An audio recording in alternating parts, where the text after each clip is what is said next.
আরজি করে মহিলা চিকিৎসকের সঙ্গে নারকীয় ঘটনার প্রতিবাদে সরব হয়ে কবে গানটি গেয়েছেন অরিজিৎ সিং। নিজের প্রতিবাদ নিজের শিল্পসত্তার মধ্যে দিয়ে প্রকাশ করেছেন তিনি, ছড়িয়ে দিয়েছে তার প্রতিবাদী গান। এবার আরজি কর নিয়ে একটি বড় সিদ্ধান্ত গ্রহণ করলেন দেশের অন্যতম সেরা গায়িকা শ্রেয়া ঘোষাল। আগামী 14ই সেপ্টেম্বর নেতাজি ইন্ডোর স্টেডিয়ামে পূর্ব ঘোষিত কনসার্ট স্থগিত করলেন তিনি। সে কথা সমাজ মাধ্যমে জানিয়েও দিয়েছেন শ্রেয়া।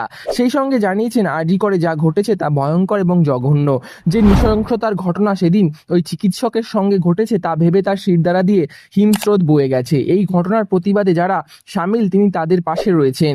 এই অবস্থায় যে তিনি কনসার্ট করতে পারছেন না তাও জানিয়েছেন শ্রেয়া।